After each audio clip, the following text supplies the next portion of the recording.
The broadcast is now starting. All attendees are in listen-only mode. Good morning and good afternoon. Welcome to the webinar hosted by Gestalt Technologies.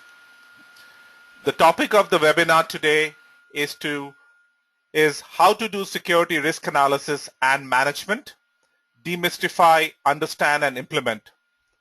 Today's presenter is Anupam Sahai, that's me. I'm co-founder and president of Gestalt Technologies, and I look forward to hearing from you after the webinar is done.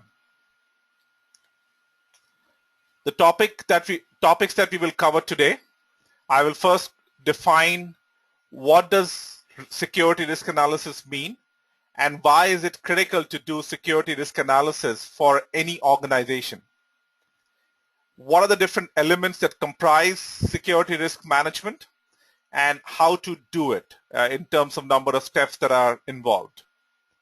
And then I'll take the example of HIPAA, which is the regulation from the healthcare industry, and I will talk about the steps required to accomplish security risk analysis for HIPAA. Although the topics that I will cover today is independent of any vertical, this is an example that will help you hopefully understand it better. Then I'll talk about some of the best practices and caveats and how some real-world experiences need to be tempered with what is found and how to go about doing security risk analysis. So this is a fairly complex topic, and the purpose of the webinar today is to simplify it and hopefully make you understand how to go about enforcing and doing a security risk analysis. I will also talk about an automated tool from Gestalt called Aegify, which is used for conducting security risk analysis. It's an automated tool that helps you manage the entire process with very simple workflow management. And then at the end, we will do Q&A. So from a logistics perspective, if you have any questions during the session, please type them into the questions section of the GoToWebinar. We will pick them up at the end of the session. And we will also send you a copy of the slides, and there will be a webinar recording available on the website www.egestalt.com roughly about a couple of days later. If you want a copy of the slides, please email it to me with your request. Before I begin, I want to talk about some standard disclaimers. So the information in here that we are presenting today is a result of research and information that's available from a number of sources. Certainly NIST, which is the national standard body for information technology, is a big source, but HIPAA, HITECH, and other sources are also included. So this information, while we made every attempt to make it as current as possible, is subject to change, and it should not be construed as legal advice. So let's begin on the journey. So as I said, this is a very complex topic, so we will move through in stages of defining what the problem is and then understanding the different steps and how to go about performing security risk analysis. So the first statement is why worry about it, and there are multiple reasons to worry about it. So if you look at the Symantec report, this is the 2014 report from Symantec about the internet security threat. And what you find here is that cyber attackers are pretty aggressive in terms of stealing identities, in terms of security breaches that are happening pretty much weekly and monthly. So on an average, there are about 15 to 30 incidents per month that are happening. These are recorded incidents. There might be a number of unrecorded events and incidents that are happening. And about 30 to 60 million identities are being stolen every month. So the amount is huge, and every businesses, whether it's small or large, are affected by it. So the primary reason you want to do security risk analysis is to be able to prevent such attacks from happening and or at least minimize such impacts from happening. And we'll talk about that as to how to do it as we go along. I also want to show you a bubble chart that tracks on a daily basis the cyber attacks and the breaches that are happening. And this is pretty much updated on a daily basis. You can look at the URL. Its information is beautiful.net, and you search for world's biggest data breaches, and you'll see this. So what you see here is that the size of the bubble indicates how big a breach it was. And Adobe, for example, had a breach involving 152 million records. There are some smaller breaches: Community Health Services, 4.5 million records, NASDAQ, Korea Credit Bureau, and on and on. And this is tracked on a timeline. So 2014, a lot of breaches happening, and the color of the bubble indicates what kind of breach resulted in this breach from happening. So let me just show you that. So there's a filter here if you want to say how many of them were hacked, for example, and it just shows the hacking incidents. So all these are due to hackers, and pretty big incidents across the board, pretty regularly happening. So the point that I'm trying to make is that this is affecting all businesses of all sizes.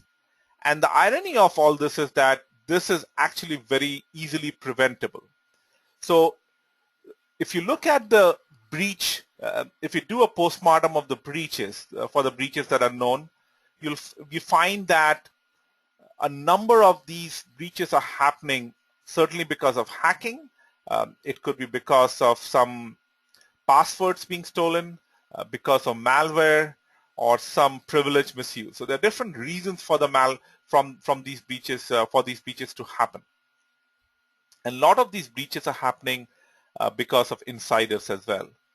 Now, why do the breaches happen? So the primary reason is that they're driven by financial motives. So the identity underground market is pretty big, and there's a price, literally hundreds of dollars per identity stolen, where if you get your credit card identity stolen or a health record stolen, people will pay money to get that and thereby steal your identity, and that's the primary reason. There's a huge underground market for it. The other reasons are because they're opportunistic, it's very hard to detect it, and of course intellectual property being stolen. And the most worrying part here is that sometimes it takes weeks and months to discover that you have been breached.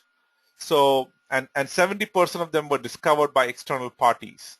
So the reason is that cyber attackers are very organized, they have very sophisticated tools, and if businesses don't take steps to prevent such breaches from happening, then they are easy targets. And as I was saying, the irony is that most of these breaches are avoidable using very simple or intermediate controls of preventing them. So a security risk analysis becomes a bottom line requirement to prevent and to understand the current security risk exposure for an organization and to be able to prevent it. So business risk, as it were, includes a number of factors, but primary among them are the risk related due to security and due to compliance issues. Because if you're not compliant and you're required to be, then that's a big problem. So let's dive into what does risk mean. Let's define it so that all of us have the same vocabulary. So risk is the likelihood that a particular threat might exploit a vulnerability or weakness in the organization so that it will adversely affect the organization. That impact could be because of stolen intellectual property. It could be because of stolen services that are brought down as a result of the attack. Anything that could affect the reputation of the organization with respect to its functions, image, reputation are part of the impact that we are trying to measure. And the risk assessment is trying to identify, estimate, and prioritize these risks so that you are able to get a sense of how vulnerable is an organization for these eventualities to happen or not happen. So let's ask the question again, why conduct risk analysis? So the key reason is that we're trying to identify weak links in the organization and how the organization will get affected adversely if they are compromised, if the assets and the organizational related critical functions or assets are impacted. And there are other reasons as well. I mentioned that breaches are very common. So it's been found that an average cost of a breach can be as high as $6 million. This is 2013 data, and the latest data tells us that this number is creeping up higher. And if you look at the trends of the security breaches, year over year, it has increased roughly about 75 to 80% from 2012 to 2013. So all trends tell us that A, the number of breaches are going up, and the cost of the breach remediation, fixing the breach that has happened, is huge. And roughly the cost is about $200 per record to estimate the cost of a breach. Besides, you want to also make sure that as an organization, if you're dealing with vendors, supply chain, you want to ensure that all your transactions are protected, you're able to manage the risk. If an organization is dealing with regulations like HIPAA High-Tech, PCI, all of them, FISMA, SOX, all of them require in some form or the other to have the risk analysis and security risk analysis be done. And in HIPAA High-Tech, for example, that's required before you can get the federal grant dollars for EHR incentives. So one way or the other, any regulation, any security practice or a security plan includes risk analysis to estimate the risk exposure that a particular organization has. And risk management is really a good way to justify budgeting and to measure the effectiveness. Because if you don't do risk analysis, then you are exposed to all these huge liabilities and the cost of breach. So it's something that you can communicate with the senior management, the IT manager at all levels, and the risk manager and compliance manager at all levels to justify it. So if you were to summarize what risk management is trying to do, it's trying to identify all the threats that are potentially going to affect the organization now, today, or down the road, because threats can keep on evolving with time. And we want to make sure that we are protecting the organization from threats that are prevalent today, or how the threat scenario evolves need to be considered as well. We want to look at all the weaknesses in the system, vulnerabilities that can be exploited by these threats, and how it impacts the organization. The impact could be, as I said, related to critical assets, intellectual property. It could be related to some image of the company or mission functions of the company. And then once you know that, then the next step is to figure out what controls, what procedures, what policies need to be put in place, what technology needs to be put in place to ensure that these vulnerabilities are not exploited or the exploitation is minimal, and thereby estimate the risk exposure. And then once you have the risk exposure, there's a need to continuously monitor, because threats change, your assets change, and it's an ongoing process that needs to be undertaken by the organization. So that's the crux of what the risk management is trying to do.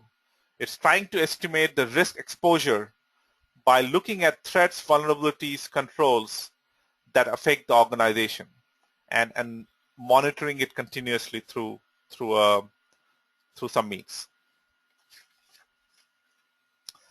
I want to give you an example of HIPAA security risk analysis. This is one of the first rules in the security rule of HIPAA, where it's required that you do a security risk analysis of all the critical assets in the organization that are involved in PHI processing, either storing, processing, transmitting, or viewing the PHI information.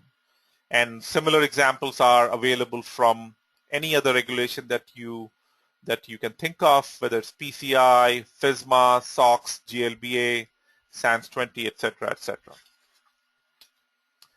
So having defined the reason and what needs to be done from a risk management perspective, let's move in the direction of figuring out how to go about doing this and doing it in a manner that's reasonable, automated, and learn from what's out there.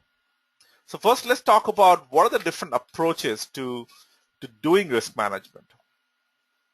So essentially what risk models are doing is establishing some basic cornerstones in the risk management process. And you're essentially looking at all these risk factors that I talked about: threats, vulnerabilities, how does it impact the organization, and the likelihood of such a threat and vulnerability impacting the organization.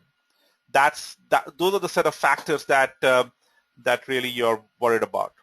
So the first step is really to identify the assets or the functions or the processes that are important to the organization, that if impacted can lead to adverse exposure. And so the first step is to understand what those assets are, what are their properties and characteristics. The second step is to discover the threats and vulnerabilities that pose risk to these assets. And we'll tell you how to do that, but you're essentially enumerating all the possible threats and vulnerabilities that affect the most critical assets. And then once you know the risk exposure, the next step obviously is to do risk mitigation, which is really the process of transferring, eliminating, or accepting the risk that is found for all the critical assets. So this is really the basic bottom line of any security risk analysis process. Excuse me. And of course, this needs to be repeated in a continuous fashion, in an ongoing fashion, so that you're able to monitor and ensure that you're not exceeding the risk tolerance level of the organization.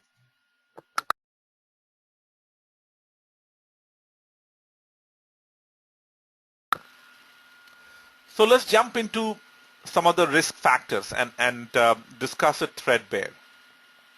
What is a threat? Let's go into a bit more detail. So threat is really a circumstance or an event that can be leveraged by attackers. Attackers could be external hackers, it could be malicious insiders, and they use threat events or sources to target and exploit a vulnerability. And it could be a situation, it could be a method, it could be done, as I said, by a hostile cyber attacker or a physical, or it could be also because of human errors of omission. Because there are no processes in place, it could be a result of that. It could also be natural and man-made disasters like accidents, failures, earthquakes. So all these possibilities are threats to the organization, and they can adversely impact the organization.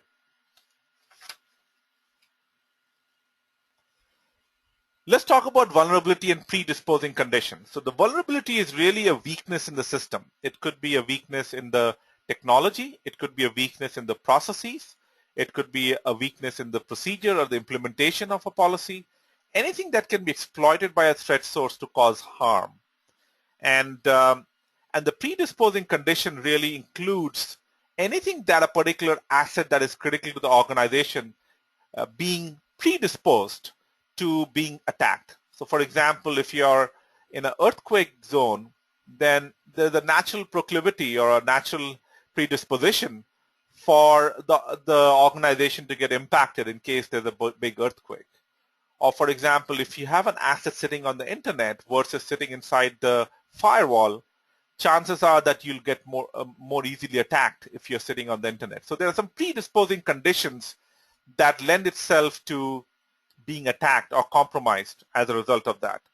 And so that's what we're trying to estimate in the predisposing condition along with the vulnerability. Another risk factor is the likelihood. So the likelihood is really on trying to understand how likely is it for the attacker to use the threat events to exploit vulnerabilities. And so it's an estimate of the adversary capabilities. It's also an estimate of the attacker's intent and how easily can an attacker target the company. And this is a likelihood estimation, so it's a probability that they will initiate an attack by exploiting a vulnerability. And finally, the impact is really about, at the end of it, if the attacker succeeds in breaching or breaking through, how will it affect the organization? Is it something that's going to bring down the organization to its knees from a functionality perspective? Will it cause brand damage? And will it shut down the organization? Number of large organizations have indeed been shut down because of huge breaches. And what's the cost of damage control? If there's a way for organizations to recover from this damage, what will it cost them to recover from it? So all of this is part of the impact estimation that we are trying to do as a part of the risk management process. So if you put it all together into one picture, this is really what we are talking about. So you have a set of threat sources with certain capabilities, intents, and characteristics. These threat sources could be external or internal, or it could be accidental misuse. They use threat events to exploit weaknesses in the system, and the system may have some predisposing conditions and some controls that prevent it. But if they manage to break through, that will result in an adverse impact with a certain likelihood. And really the organizational risk is trying to estimate all these combination of threats and vulnerabilities that might have an adverse impact with a certain likelihood. And so this is the risk management framework or the model that any and every risk management process is going to use. So the question is, how do we take this and make it actionable? And so there are multiple ways to do that. So basically what we are after is we are trying to estimate the 6 tuples, 6 values, and all the possible combinations of these values. We're trying to find the critical assets in the company. What are the threats and vulnerabilities that might impact it? What are the existing controls or processes in place? And if they break through, what is the likelihood and impact on the organization for this adverse impact to happen because of a risk breach? So one can start with all the assets and identify the threats and vulnerabilities and thereby come up with a risk exposure level and then do risk mitigation and repeat this. Or the other way is to look at all the threats and vulnerabilities that are possible and then figure out which assets are affected by them and then go about it that way. So it doesn't matter really whether you start with the asset or start with the threat. The ultimate objective is to figure out all the possible combinations of these 6 variables that affect your organization. And as long as you're evaluating them in any order, in any form, you are fine and you're able to estimate the risk.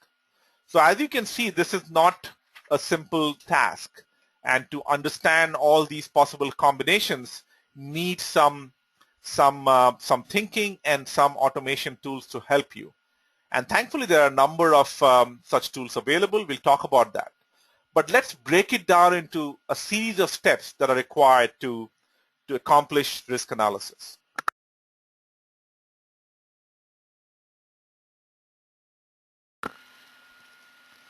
So this is an eye chart that talks about 9 steps that are required in the risk assessment process. And this is really breaking down further the 6 variables that I talked about. So the first step is system characterization, which is really figuring out the critical assets.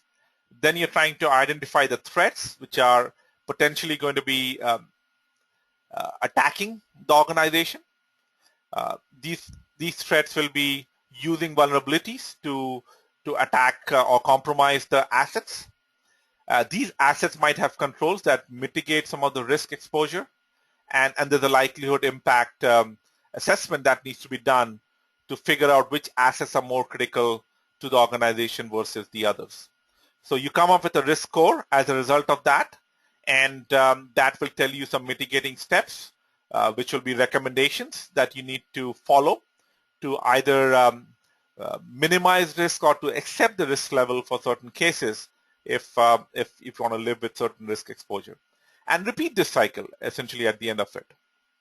So the way at the end of the whole process, you're coming up with some kind of a quantitative or a qualitative risk estimate for the organization.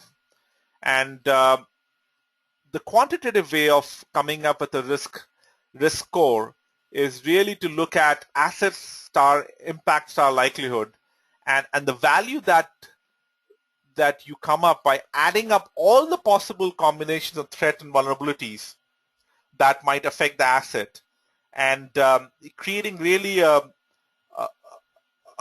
exhaustive list of these what we call risk scenarios of threat and vulnerabilities, and adding up the asset impact likelihood score for each of those threat scenarios leads you to a risk score. And you can assign likelihood impact combinations based on qualitative numbers, and clearly when the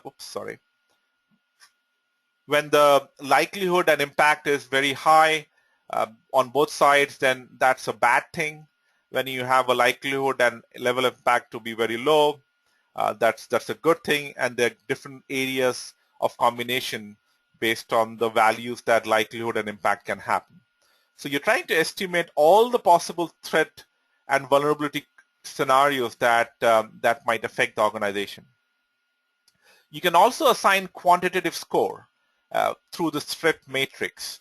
And the threat matrix is really putting a score for all the likelihood impact combinations for all the risk scenarios being threat vulnerability combination.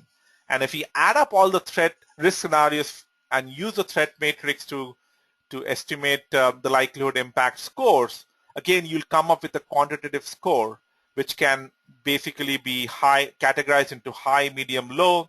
High being your score is more than 50, medium is less between 10 and 50, and low is anywhere between 1 to 10. And so you can do it both ways, and you can add up all the risk score for the organization and thereby come up with different buckets of risk exposure. Or you can come up with qualitative numbers that puts the organization into high, medium, low risk based on qualitative numbers. But essentially, you are trying to estimate all the possible risk scenarios that affect the organization and put a qualitative or a quantitative measure of how vulnerable is the organization to external threats, and move in the direction of solving and making the risk exposure to be minimal. So let's take an example of how HIPAA risk analysis is done. This will hopefully bring the process very clear.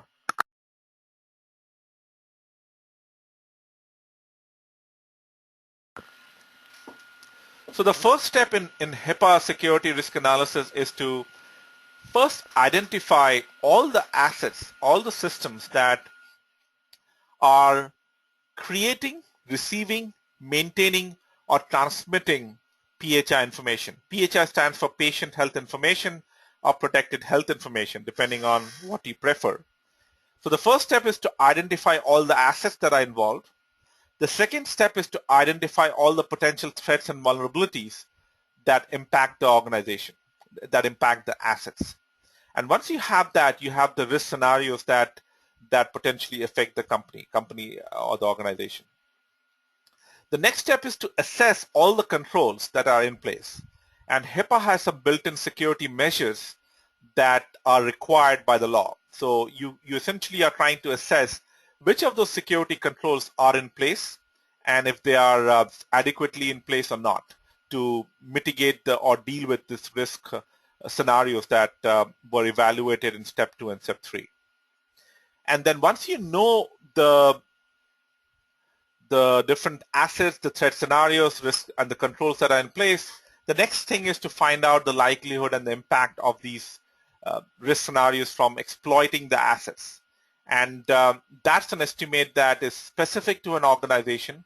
Of course, certain PHI information is critical across the board, but the impact to an organization, whether it's small or medium or large, depends and varies. So the impact and likelihood tells you how critical is that information. And then that gives you a risk score. It can be a qualitative risk score or a quantitative risk score. And then you want to be able to take the risk exposure determination that was done and fix the exposure, fix the controls, put together new policies, procedures that are required to be in place to mitigate the risk, and repeat this process on an ongoing fashion, because there are new threats, new vulnerabilities emerging by the day. And so there are new assets coming into the organization. So what you're trying to do is to monitor your risk exposure and do it continuously so that you're staying on top of all the risk scenarios that are changing. So having talked about the what, why do we need to do risk analysis, what are the different risk management models, and then how to do it with the detailed steps that I talked about earlier. Now let's jump into the automated solutions that are out there. And I'm going to talk about Aegify, which has been designed as a risk management tool to automate the entire process that I talked about.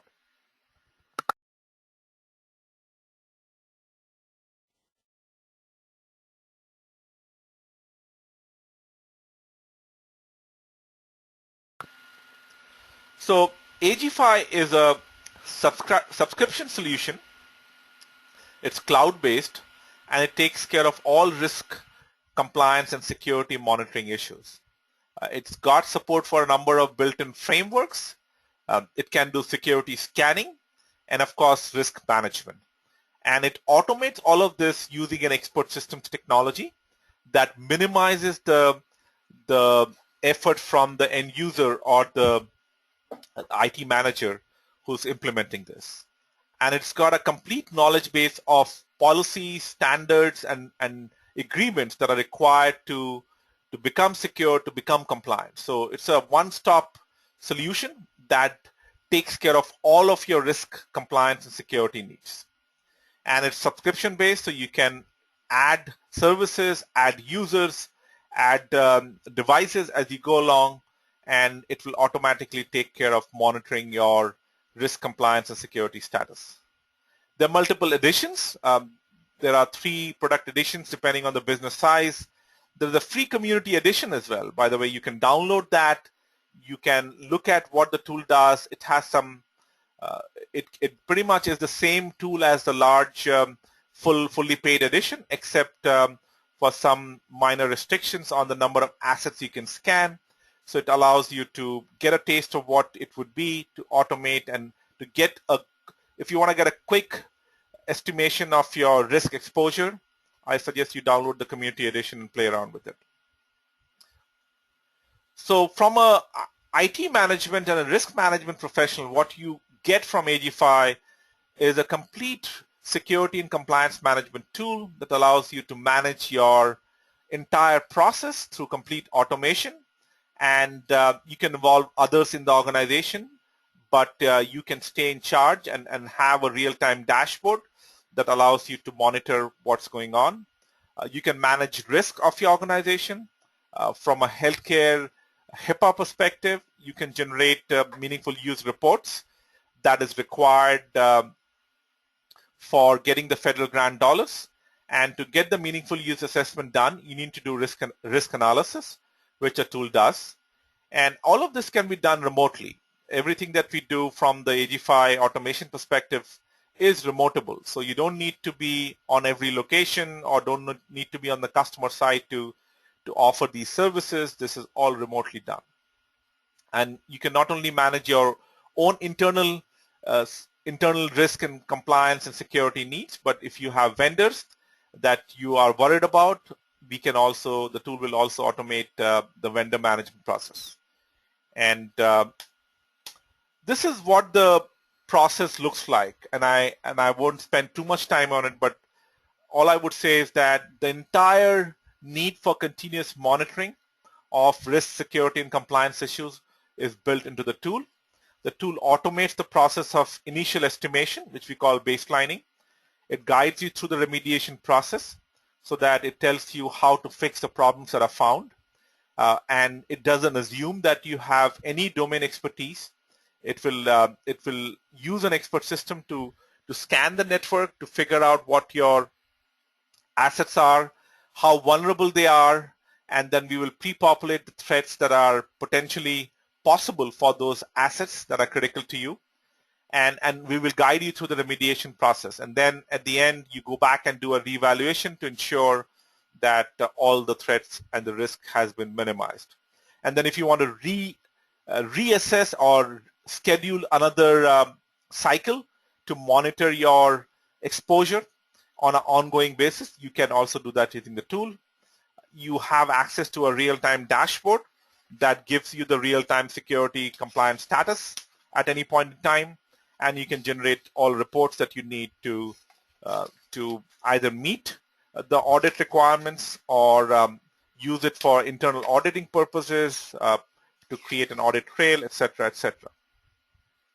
The entire process that I showed earlier is indeed supported by the tool, and we have automated this entire process in Aegify, and it's driven by an expert system so that your responsibility of completing the steps is very minimal.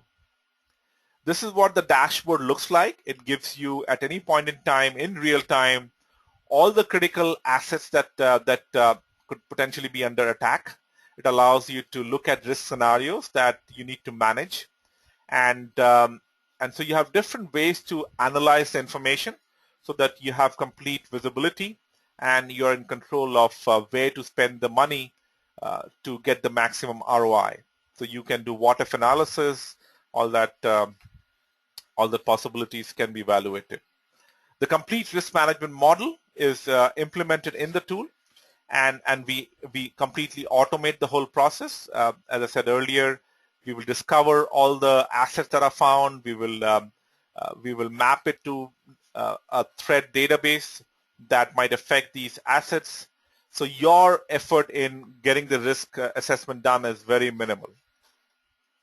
And you can repeat the cycle ad infinitum to monitor on an ongoing fashion what needs to be done. And the whole HIPAA security risk analysis is actually also implemented, completely automated. It's available with the click of a button.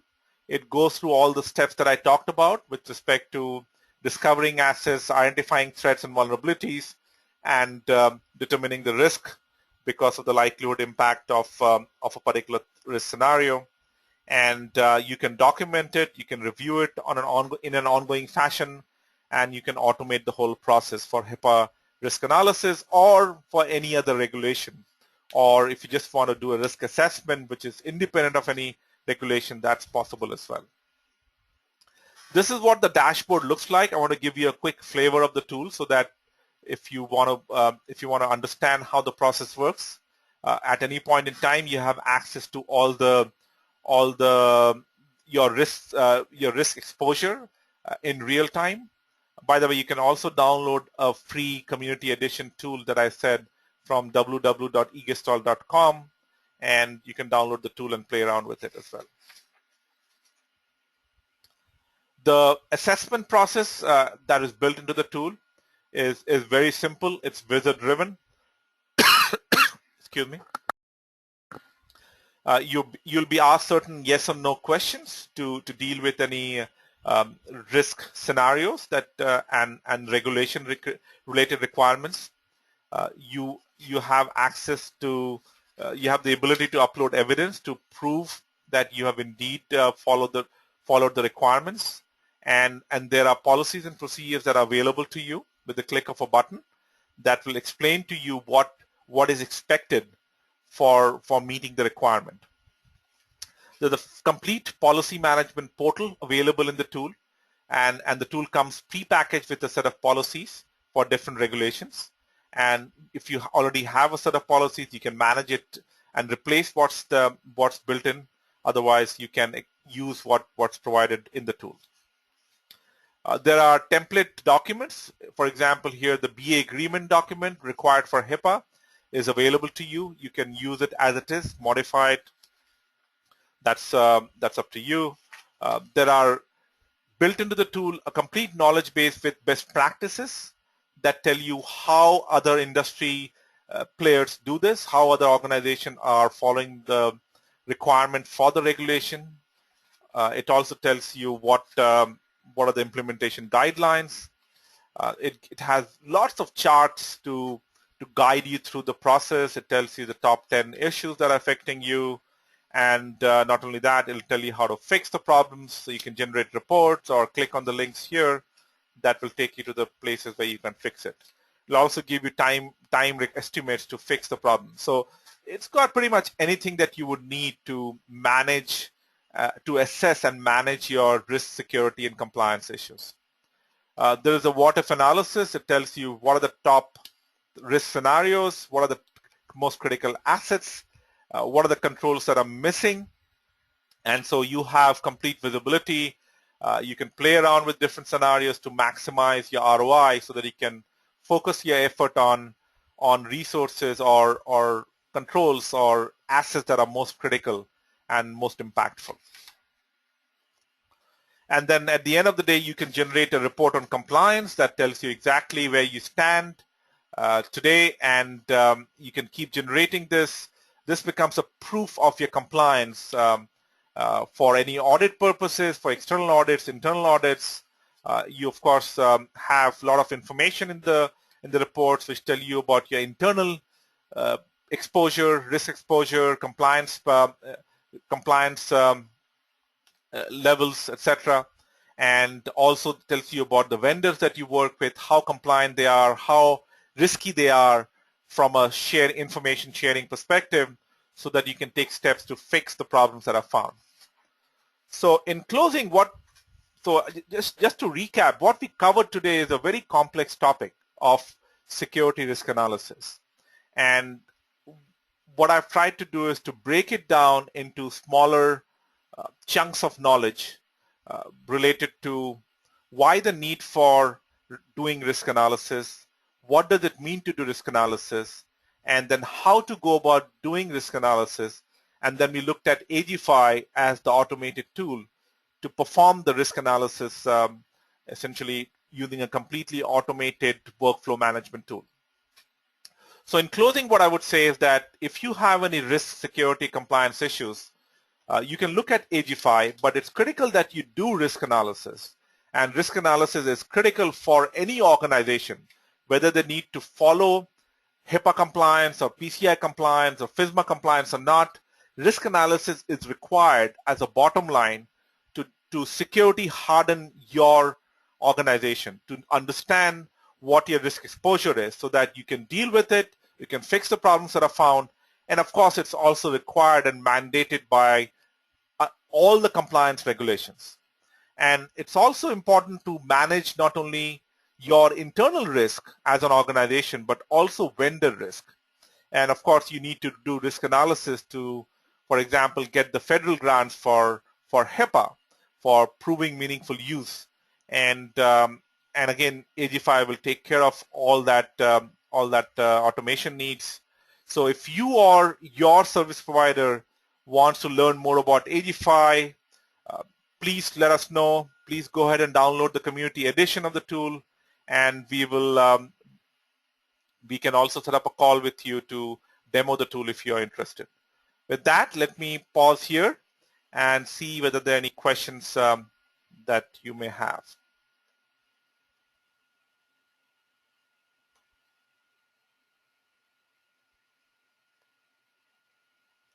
Okay, I see a number of questions here. Yeah, so yes, you can get access to the PPT. If you drop me a note, I will be able to send it across to you. So there's a question about does every organization need to do risk analysis? And as I said earlier, that risk analysis is a bottom line requirement for every organization that's concerned about security, that's concerned about compliance. And through the process of risk analysis, you are trying to estimate the weaknesses in the system. What kind of threats can exploit the weaknesses in the system so that your critical assets, the critical assets could be intellectual property, it could be patient information. Any critical assets are not compromised. And that's really the endeavor for security risk analysis.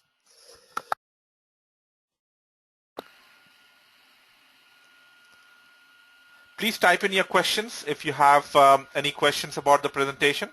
We will take it up now. Another question is, how current is this information that you showed about security breaches? So the information that I shared about earlier is based on a 2014 report. And as I said, the trends show that year over year, the number of security breach incidents are going up. They're going up by about 75 to 80% year over year. The damage lawsuits are going up in the same order. The amount of breaches and the impact of a particular breach is also going on. So the sophistication of the hackers are increasing by the day. They're much more organized. They have better grouping and better tools. So this is a real threat, and that every organization needs to follow up and do something on risk analysis. And yes, we will send out a copy of the slides. If you want to look at the recording, you can get access to the recording on egestalt.com. There are, you'll find under resources, webinar links, and we will have it available in the next couple of days. Any other questions? Otherwise, we will close it for today. I would like to thank you all for coming. Appreciate your time that you decided to spend with us. And we do roughly about 2 webinars every month. And we will send out invites for the next set of webinars. Again, please feel free to reach out to me or drop me a note if you have any questions. We'll be happy to answer it after the call. Thank you again, and have a great day.